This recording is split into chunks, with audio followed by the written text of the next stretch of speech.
भारत के इतिहास में कई ऐसे प्राचीन मंदिर हैं जो अपने रहस्यों के लिए प्रसिद्ध है। ऐसा ही एक मंदिर है तिरुपति बालाजी मंदिर। यह मंदिर अपने आप में कई अनसुलझे रहस्यों को समेटे हुए है, जो आपकी तो क्या वैज्ञानिकों की भी सोच से परे है। कहते हैं यह मंदिर भगवान विष्णु के अवतार वेंकटेश्वर को समर्पित है। मंदिर के गर्भगृह में उपस्थित भगवान वेंकटेश्वर की मूर्ति किसी ने बनाई नहीं, बल्कि यह खुद ही प्रकट हुई है। आखिर ऐसा कैसे हो सकता है? कहा यह भी जाता है कि भगवान की मूर्ति के हृदय पर माँ लक्ष्मी की छवि देखने को मिलती है। ऐसा क्यों है? यहाँ पर उपस्थित पुजारियों का मानना है कि मूर्ति पर हर समय पसीना आता रहता है, जिसे हम समय समय पर साफ करते रहते हैं, जबकि मंदिर के गर्भगृह में कई सारे पंखे हैं। इस मंदिर की यह बात हर किसी को सोचने पर मजबूर कर देती है। इस मंदिर में मौजूद मूर्ति के बालों का भी रहस्य है कि वह कभी भी उलझते नहीं और देखने में बिल्कुल असली लगते हैं। इसलिए रहस्यमयी मंदिर के बारे में यह कहा जाता है कि इसका निर्माण किसने और कब करवाया था, इसकी जानकारी भी आज तक किसी को नहीं है। जब आप इस मंदिर के बाहरी हिस्से को देखेंगे तो आपको लगेगा कि यहाँ पर आसपास कोई झील या समुद्र नहीं है, लेकिन फिर भी भगवान वेंकटेश्वर की मूर्ति में से समुद्र की लहरों की आवाजें आती हैं। आखिर ऐसा क्यों? आपको यह जानकर और भी ज्यादा हैरानी होगी कि यहाँ पर मौजूद भगवान वेंकटेश्वर खुद ही कर्जे में है। आखिर इसके पीछे की क्या कहानी है? मान्यताओं के मुताबिक इस मंदिर में बनने वाली सामग्री का सामान यहाँ से 23 किलोमीटर दूर एक गांव से आता है। कहते हैं कि इस गांव में किसी बाहरी व्यक्ति के जाने पर रोक है। यह सामग्री कब और कौन लाता है, यह भी एक रहस्य है। जब आप इस मंदिर में जाएंगे तो आपको यहाँ पर एक प्रथा देखने को मिलती है, वह है केश दान करने की। इसके पीछे की कहानी शायद ही आप जानते होंगे। इस मंदिर में एक रहस्य और भी छिपा हुआ है, जिसे आज तक वैज्ञानिक भी नहीं सुलझा पाए। कहते हैं भगवान वेंकटेश्वर की मूर्ति के सामने एक दिया हमेशा जलता रहता है। यह दिया कई करोड़ों सालों से जलता आ रहा है, लेकिन चौंकाने की बात तो ये है कि यह दिया बिना किसी तेल और घी के निरंतर जलता रहता है। आखिर इसके पीछे की क्या सच्चाई है? इस मंदिर में दर्शन करने के लिए भक्तों को प्रसाद के रूप में एक लड्डू देते हैं, लेकिन ये लड्डू बाकी लड्डुओं से काफी ज्यादा अलग है और इसके पीछे भी एक बड़ी कहानी छिपी है। ऐसे ही कई अनगिनत रहस्य इस तिरुपति बालाजी मंदिर में समाये हैं। तो आज की इस डॉक्यूमेंट्री में हम इन सभी रहस्यों को एक एक करके उजागर करेंगे। चलिए आपको लेकर चलते हैं तिरुपति बालाजी मंदिर की इस रहस्यमय यात्रा पर। वीडियो को अंत तक जरूर देखें और यदि आप इस चैनल पर नए हैं तो चैनल को सब्सक्राइब एंड वीडियो को लाइक एंड फॉलो करना बिल्कुल मत भूलें। चलिए अब शुरू करते हैं तिरुपति बालाजी मंदिर की कुछ रहस्यमयी कहानी। सबसे पहले जानते हैं कि इस मंदिर का निर्माण कब और किसने करवाया था, लेकिन ये जानने से पहले हमें ये जानना होगा कि इस मंदिर में मौजूद भगवान वेंकटेश्वर की मूर्ति यहाँ कैसे प्रकट हुई। शुरुआती रूप से इसकी एक कथा है, जिसके अनुसार आदि काल में धरती पर जल ही जल हो गया था, यानी पैर रखने के लिए कोई जमीन नहीं बची थी। कहते हैं ऐसा इसलिए हुआ क्योंकि पवन देव ने अपनी भारी अग्नि को रोकने के लिए उग्र रूप से उड़ान भरी, जिससे बादल फट गए और बहुत बारिश हुई। धरती जलमग्न हो गई, इतनी की धरती पर पुनः जीवन का संचार करने के लिए श्री विष्णु ने तब आदि वरा अवतार लिया। उन्होंने अपने इस अवतार में जल के भीतर की धरती को ऊपर तक अपने तुष्क का प्रयोग करके खींचा। इसके बाद पुनः ब्रह्मा के योग बल से लोग रहने लगे और आदि वरा ने तब बाद में ब्रह्मा के अनुरोध पर एक रचना का रूप धारण किया और अपने बेहतर आधे 4 हाथों वाले भूदेवी के साथ कृच्छला विमला पर निवास किया और लोगों को ध्यान योग और कर्म योग जैसे ज्ञान और वरदान देने का फैसला किया।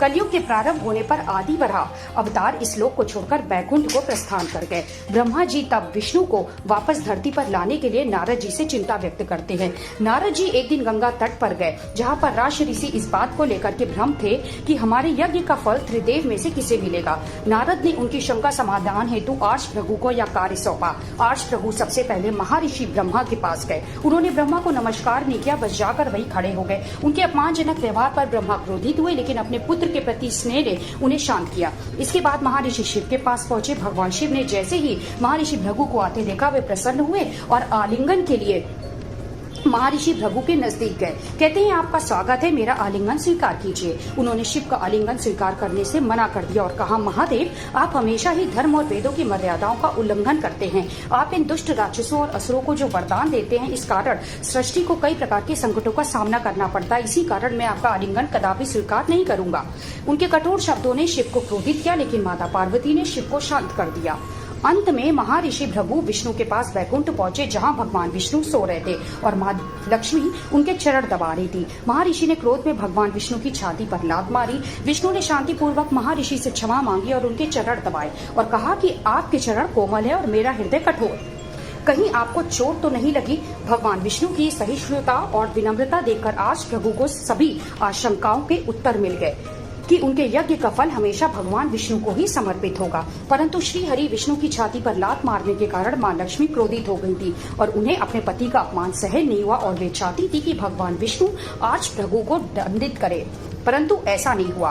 परिणाम स्वरूप उन्होंने बैकुंठ को छोड़ दिया और तपस्या करने के लिए धरती पर आ गई और करवीरापुरा कोल्हापुर में ध्यान करना शुरू कर दिया। इधर विष्णु जी इस बात से दुखी थे कि मां लक्ष्मी उन्हें छोड़कर चली गई हैं।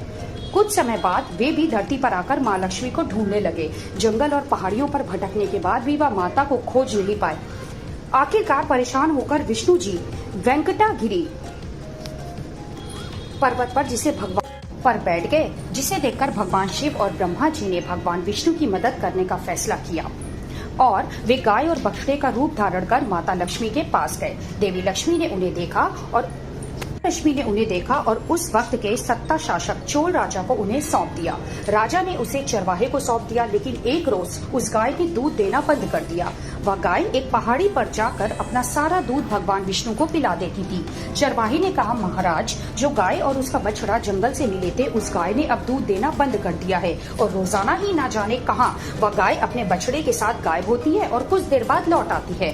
महाराज ने कहा, ऐसा कैसे संभव है? तुम्हें उस पर नजर रखनी चाहिए। आखिर वह दूध क्यों नहीं दे रही और रोजाना कहाँ जाती है? मुझे इसकी पूरी खबर दो। सेवक ने गाय का पीछा किया तो उसने देखा कि गाय अपना सारा दूध चींटियों की उस बांबी में गिरा देती है जिसमें भगवान विष्णु विश्राम कर रहे हैं, ताकि भगवान विष्णु गाय का दूध पी सके और उनकी भूख मिट सके। सेवक सब कुछ देख लेता है और गुस्से में आकर उस गाय की तरफ कुल्हाड़ी फेंकता है, लेकिन तभी भगवान विष्णु प्रकट होते हैं और गाय को बचाने के लिए वह कुल्हाड़ी उनके माथे पर लग जाती है। कुल्हाड़ी से लगी उस चोट का निशान आज भी भगवान वेंकटेश्वर की मूर्ति में कायम है। भगवान विष्णु को कुल्हाड़ी लगते ही सेवक वहां से भागकर सीधा राजमहल पहुंचा और उसने सारी बात चोल राजा से कही। सेवक की बात सुनकर राजा चोल हैरान रह गए और घबराहट में भगवान विष्णु से क्षमा मांगने के लिए उस स्थान पर पहुंचे। भगवान विष्णु ने राजा चोल को क्षमा किया, लेकिन एक वरदान दिया कि तुम अपने अगले जन्म में आकाश राजा के रूप में पैदा होगी। तुम्हारी एक पुत्री होगी जिसका नाम होगा पद्मावती और तुम्हारी पुत्री पद्मावती का विवाह मेरे अवतार वेंकटेश्वर से होगा। फिर राजा चोल ने आकाश राजा के रूप में अगला जन्म प्राप्त किया और उनके घर पद्मावती नाम की एक कन्या का जन्म हुआ। उधर भगवान विष्णु ने भी वाकुल्ला नाम की एक महिला के पास श्रीनिवास के रूप में जन्म लिया। समय बीता, इधर पद्मावती बड़ी हुई, उधर श्रीनिवास यानी कि भगवान वेंकटेश्वर, जो कि भगवान विष्णु के ही अवतार थे, वे भी शादी के लायक हो गए थे। समय बीता और एक दिन श्रीनिवास एक जंगली हाथी का पीछा करते हुए आकाश राजा के बगीचे जा पहुंचे, जहां आकाश राजा की बेटी पद्मावती अपनी सहेलियों के साथ खेल रही थी। श्रीनिवास और पद्मावती की नजरें मिली। उसी पल वे एक दूसरे से प्रेम करने लगे। जब पद्मावती ने अपने विवाह की बात अपने पिता राजा आकाश के सामने रखी तो उन्होंने इस विवाह से साफ इंकार कर दिया, क्योंकि श्रीनिवास एक निर्धन परिवार से थे। एक रात भगवान विष्णु राजा आकाश के सपने में आए और उन्हें अपने दिए हुए वरदान के बारे में बताया, जिसके बाद राजा ने पद्मावती का विवाह श्रीनिवास से करने की सहमति रखी। जब श्रीनिवास और पद्मावती का विवाह हुआ तब वहाँ पर एक नियम था कि वर पक्ष को कुछ धन वधु पक्ष को देना होता है, तभी विवाह संपन्न माना जाता था। लेकिन श्रीनिवास जो कि निर्धन थे, उनके पास उतना धन नहीं था, इसलिए उन्होंने कुछ धन कुबेर देवता से उधार लिया था और कहा था कि यह धन मैं आपको कलयुग के अंत से पहले लौटा दूंगा। इसी मान्यता को मानते हुए भक्त इस मंदिर में बहुत ज्यादा धन चढ़ाते हैं, ताकि भगवान वेंकटेश्वर का लिया हुआ कर्ज कलयुग से पहले पहले बिना किसी कठिनाई के उतर जाए। इसलिए भगवान वेंकटेश्वर को यहाँ कर्ज में डूबा हुआ भी बोलते हैं। इस कथा के अनुसार ही जब पद्मावती और श्रीनिवास के विवाह का मां लक्ष्मी को पता चला तो वे इस बात पर विश्वास नहीं कर सकी और उन्होंने पद्मावती और श्रीनिवास से मिलने का फैसला किया। जब माता लक्ष्मी श्रीनिवास से मिलने के लिए गई तब वहाँ पर पद्मावती भी मौजूद थी। पद्मावती और माँ लक्ष्मी का पहली बार आपस में आमना सामना हुआ और वह बहस करने लगी। ये बहस कुछ ज्यादा ही बढ़ गई थी तो श्रीनिवास ने खुद को एक मूर्ति में परिवर्तित कर लिया। इसके बाद भगवान शिव और ब्रह्मा ने माँ लक्ष्मी और पद्मावती को भगवान विष्णु के इस अवतार वेंकटेश्वर के रूप में बताया। भगवान विष्णु का यह अवतार पूरी मानव जाति की कलयुग से रक्षा करने के लिए लिया गया था। भगवान शिव और ब्रह्मा की बातें सुनकर माँ लक्ष्मी और पद्मावती दोनों श्रीनिवास की मूर्ति में अंतर्ध्यान हो गयी। इसलिए आज भी जब भगवान वेंकटेश्वर की मूर्ति को नहलाया जाता है तो उनके हृदय पर माता लक्ष्मी और मां पद्मावती की छवि देखने को मिलती है। वहां के पुजारी कहते हैं कि स्नान के बाद मूर्ति को नीचे धोती और ऊपर साड़ी से सजाते हैं। यदि आपको यह डॉक्यूमेंट्री अभी तक अच्छी लग रही है तो इसे लाइक जरूर करिए। चलिए अब आपको बताते हैं कि इस मंदिर का निर्माण कब और किसने करवाया था। आपको या तो पता चल गया होगा कि तिरुपति बालाजी की मूर्ति यहाँ कैसे आई, लेकिन इस मंदिर के निर्माण के बारे में बहुत सारे विवाद देखने को मिले हैं। तिरुपति बालाजी मंदिर का सटीक निर्माण काल ऐतिहासिक रूप से निर्धारित करना तो कठिन है, क्योंकि इसके अस्तित्व में है मंदिर का उल्लेख 4वीं शताब्दी से 9वीं शताब्दी के बीच पल्लव, चोल और पांड्य राजवंशों के शासनकाल में मिलता है। पल्लव राजवंश मंदिर के प्रारंभिक निर्माण और उसके विस्तार का श्रेय पल्लव राजाओं को दिया जाता है। उन्होंने तिरुमाला क्षेत्र को धार्मिक स्थल के रूप में विकसित किया था। चोल और पांड्य राजवंश, इन राजवंशों ने मंदिर की संरचना को विस्तार देने और मंदिर में भव्य नक्काशी और स्थापत्य कला को जोड़ने का कार्य किया था। विजयनगर साम्राज्य 14वीं और 15वीं शताब्दी में विजयनगर साम्राज्य के राजा कृष्ण देवराय और अन्य ने मंदिर के लिए भारी योगदान दिया। उन्होंने मंदिर में कई गोपुरम, मुख्य द्वार और मंडप सभागार बनवाए। कृष्ण देवराय ने मंदिर के संचालन और इसकी स्थिति को मजबूत करने के लिए काफी दान दिया। मंदिर का जो वर्तमान स्वरूप है वह मुख्य रूप से विजयनगर साम्राज्य के काल में विकसित हुआ। बाद में क्षेत्रीय नवाबों और ब्रिटिश काल में भी मंदिर को संरक्षण मिला। जब हमने इस मंदिर के निर्माण के बारे में खोजबीन की तो हमें इसके बारे में तरह तरह के तथ्यों का सामना करना पड़ा, जिससे या तो कहना मुश्किल है कि इसका निर्माण किसने करवाया था।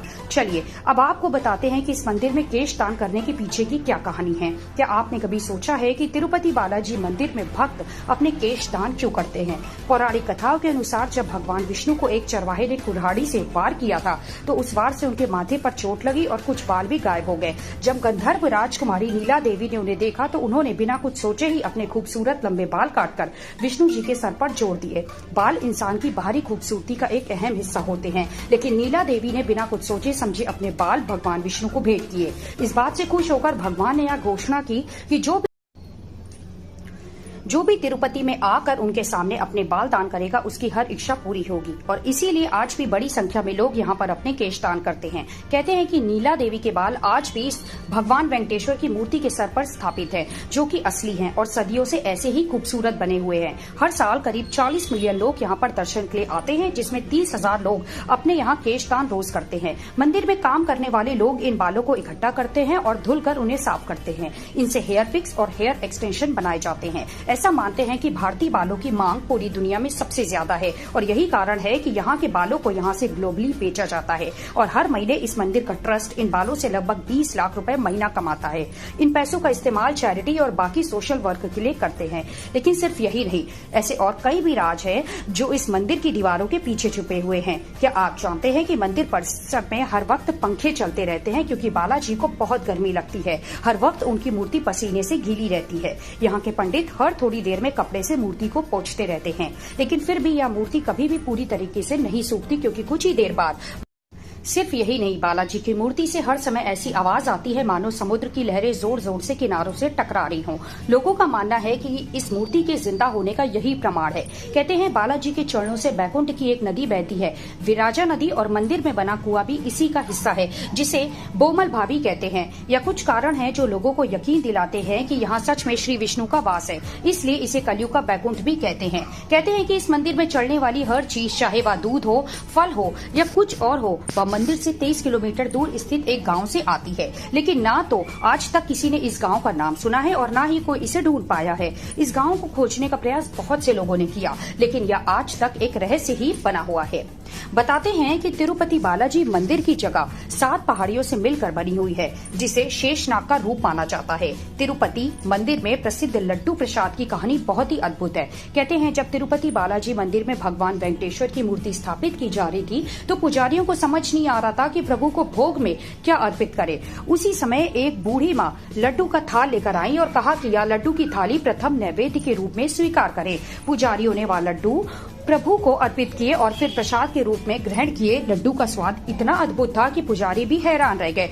तब उन्होंने इस बूढ़ी माँ से लड्डू बनाने का तरीका पूछा। बूढ़ी माँ ने लड्डू बनाने का तरीका बताया और कुछ ही पलों में वहाँ से अंतर्ध्यान हो गई। इस घटना के बाद माना गया कि खुद देवी लक्ष्मी ने प्रसाद का संकेत देने के लिए सहायता की थी। तब से यह लड्डू तिरुपति बालाजी में बनाए जाने लगे।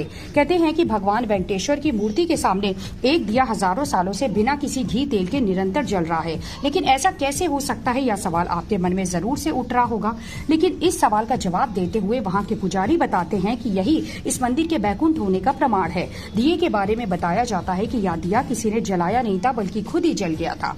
जब से आज तक यह दिया जल ही रहा है। कई खोजकर्ताओं ने इसके पीछे छिपे रहस्यों के बारे में खोजबीन भी की, परंतु उन्हें आज तक कुछ हाथ नहीं लगा।